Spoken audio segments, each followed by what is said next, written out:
A Journey into the Unknown. Chapter 148. Rejoice, everyone. Freedom is here. You are completely free to express your divinity as you please. You are free from anyone's attempt to control you, and attempt they will. They need you to buy into their ideas, and that is a price that you are unwilling to pay. They may all be politely excused from the building. No one can truly control you, and yet very few actually believe this. People are afraid to not buy into all of society's shoulds.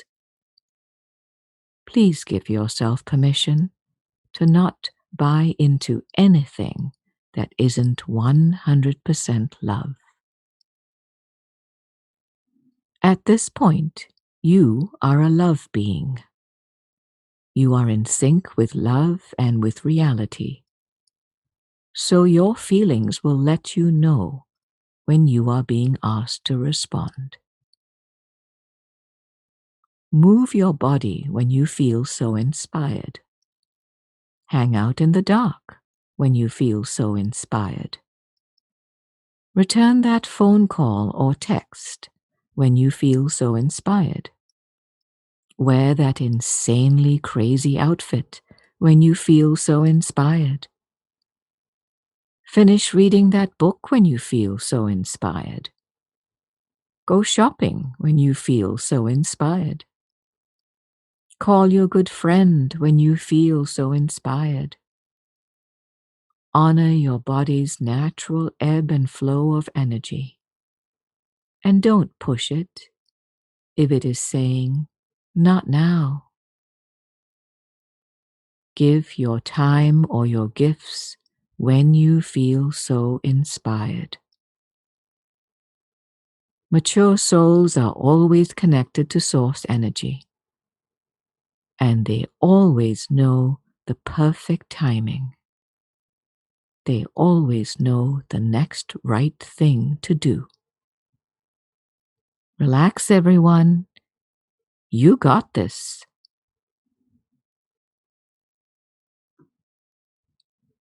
Chapter 149. A life that is filled to the brim with all kinds of demands and obligations isn't really free at all. None of you have ever truly experienced freedom in form. It has been a lot of hardship and drudgery, with just a little bit of rest and relaxation thrown in. Even your holidays are stress-inducing. Take baby steps at first. Do you really have to do that now? Or does it really have to be done at all? Does your house have to be spotless? And do you have to make the bed every day? Does it really matter if there are dirty dishes in the sink? Can you learn to love a few wrinkles in your outfits? Can you form a new relationship with dust? These are just a few beginning questions for someone who is starting down the path of freedom. There will be dozens more. The goal of complete freedom is to be able to respond to love whenever it may call, and you will never know when that may be. Not only have human beings been deeply unconscious and completely immersed in fear, but they are usually so busy with mundane things and tasks that they are unavailable to serve as a vehicle for love. Be radical and daring, because love is radical, daring, and free. Here's to the new you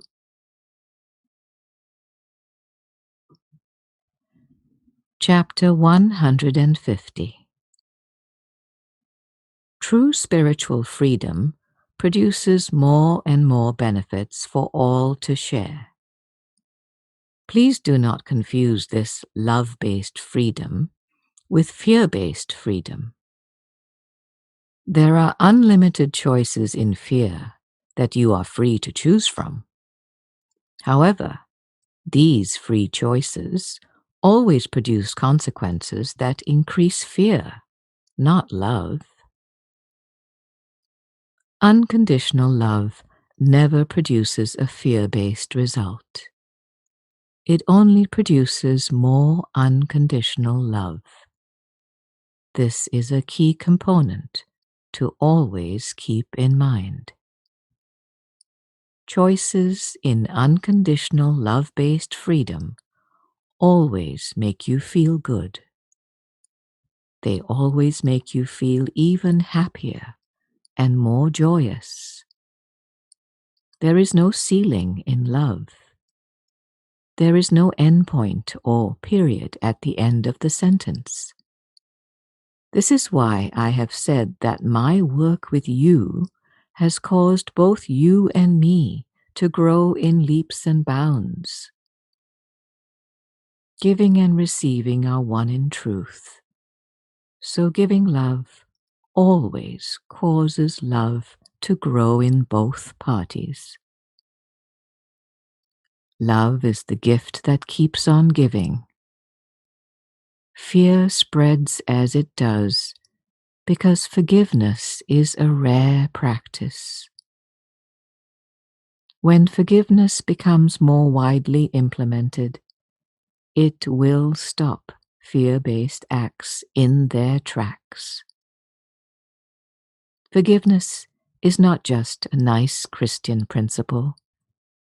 It is an extremely powerful act of love. Keep these principles first and foremost in your ministries. Chapter 151.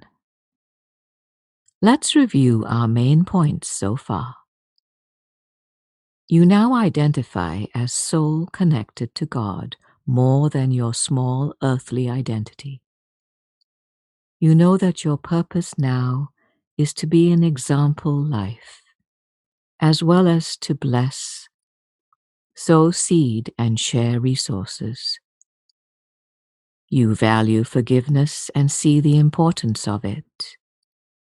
You know that you are free to express your divine self as you see fit, and that you are completely free to respond to all calls for love in your own unique ways. Your sphere of influence is primarily geographical, but can exceed that if you have a social media presence. Love, peace, acceptance, forgiveness, and the truth about identity are your main talking points for sharing experiences. The elevated self of form, or Christ consciousness, is completely focused on sharing with others to promote their rapid development. To compare and contrast, an egoic life is primarily concerned with itself. This is the revolutionary and major difference. Chapter 152. Begin your day with a prayer of gratitude for all of your many blessings. Stay in this state of prayer throughout your tour of duty. Nothing less is acceptable during these turbulent times. We are with you even when you are on breaks. So please get in the habit of checking in frequently. This is a way of life that we ask you to commit to. We are fully committed to you and ask the same in return. You are Christ, the daughter or son of the great divine source of all creation. You are a 5-star general with an unseen army of soldiers of love. Never forget who you are in truth.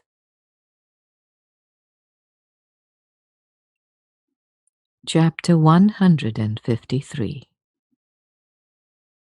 When the going gets tough, the tough get going. There is an image that love is always soft and gushy. It can also be tough, as in tough love. Love always has an outward orientation. It is always focused on others because it knows that both the giver and the receiver benefit equally in a love exchange or transmission. You can give love silently or demonstratively. There are opportunities all around you to give what you already know that you have. Love produces joy, perfect health, and abundance. So when you give love, you are also giving its fruits. You may think of love being like a very special type of tree that produces very special peaches, apples, and pears. The truth is that you will never know the wonderful effect that these fruits had on a particular individual. Maybe some financial difficulties will be eased. Maybe a health concern will have light shed on it. Maybe someone will see a situation from someone else's perspective and will be able to forgive for the first time. Maybe the recipient will start to question his identity and wonder about life's deeper questions.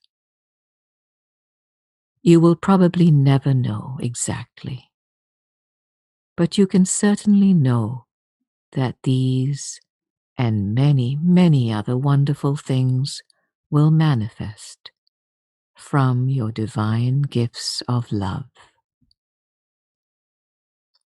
Think back at a time before your awakening process started. Try to remember a time of despair when you needed a new job, help paying the rent, help with grocery money, or just needed a smiling face. These are times when you were the recipient of love.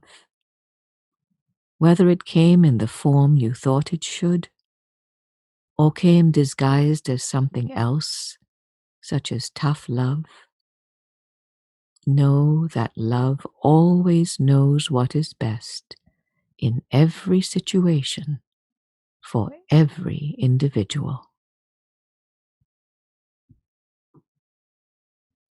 Chapter 154. In our new way of being in the world, the body's brain is no longer captain of the ship. It is now a shipmate to the soul. Its power complex has been neutralized. It is now a really nice friend to have around. It helps significantly with expressive and receptive language and can do all kinds of tasks, such as research and planning for a special project or trip. What it is no longer doing is telling you what and who you are. Your soul does not need this kind of interference and will not tolerate it. The soul knows good and well what and who it is. It is fed information or knowings through the Christ mind, which is shared between all aspects of God. This is difficult to picture because you are each used to the concept of one brain in one body. If you can try to remember that there really isn't separation, and that each soul is part of a totality, then this may be helpful.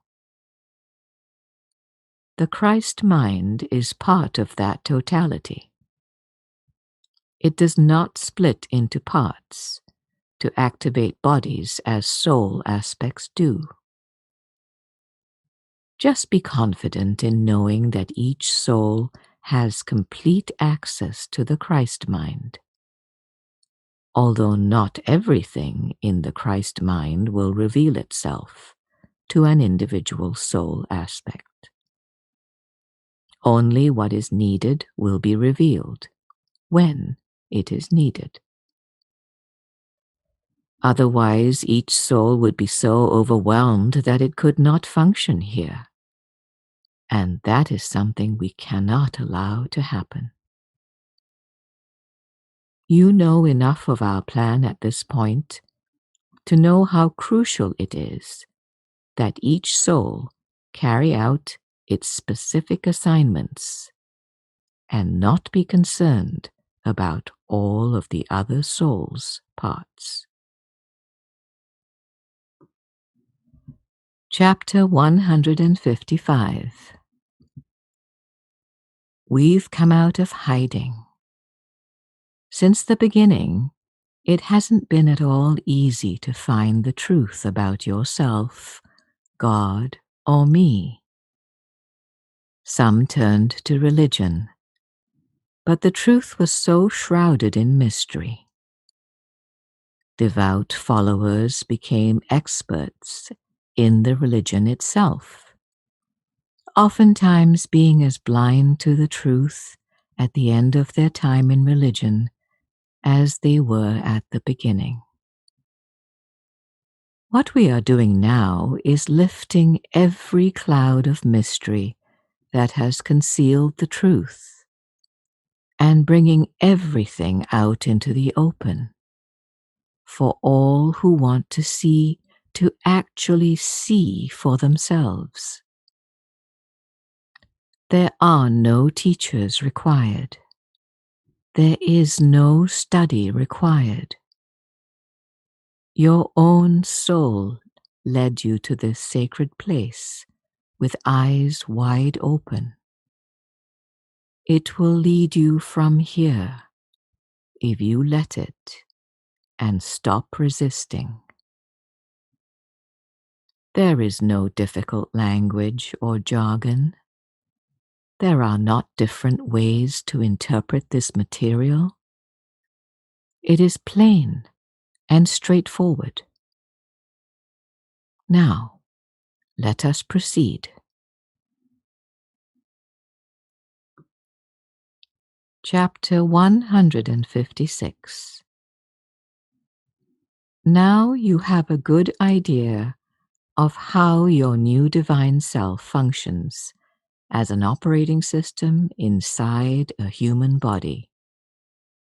It uses the Christ mind as its main source of communication and bypasses the brain.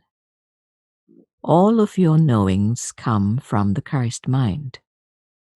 All of your needing to know questions go to the Christ mind. Where did I put my cell phone? Goes to your brain. This is a good example of what types of questions go where. The brain is an amazing computer. It is just that it has been asked to do things that it wasn't programmed to do, for something that wasn't real to begin with. A person with a history, likes, dislikes, hopes and desires is not a real entity at all. It is attached to a body as a representation for it. Being a person or a character is a learning experience that eventually leads to the realization that the person or character isn't you at all. When it is loving, it is part of you. When it is not loving, it is not you at all.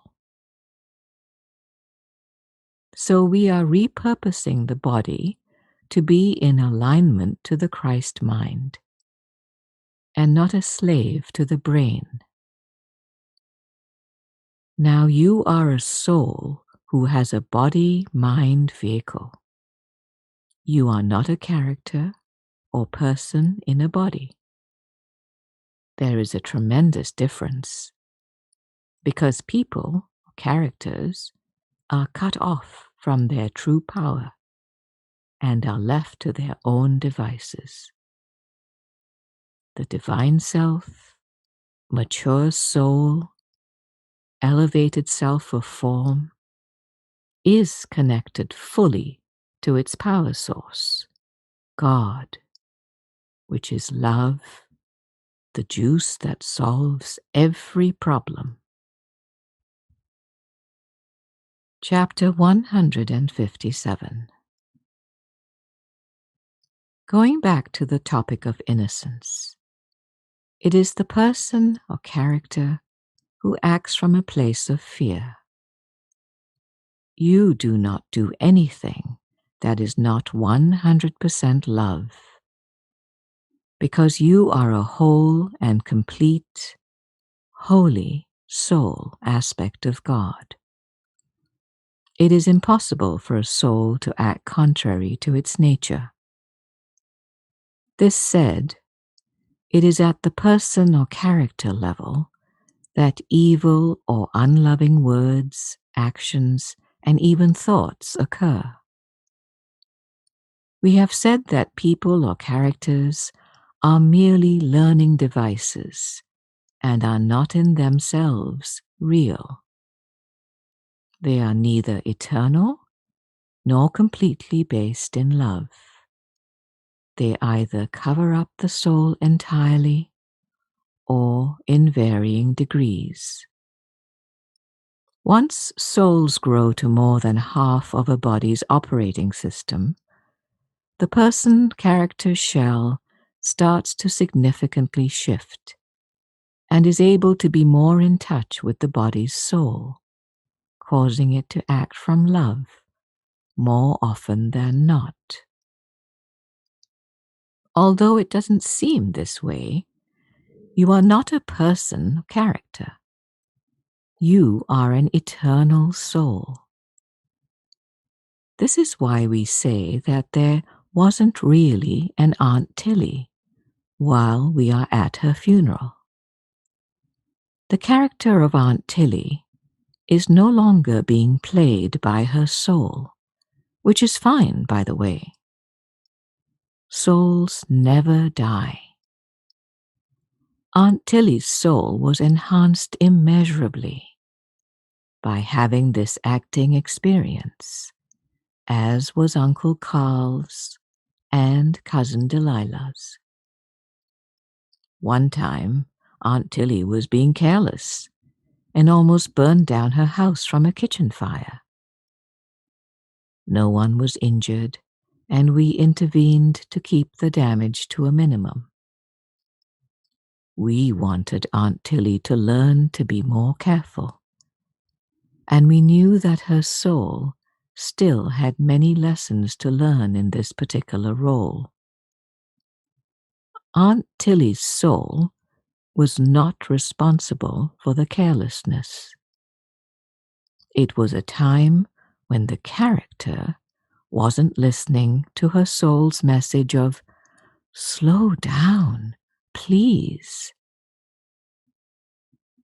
We hope this helps with understanding.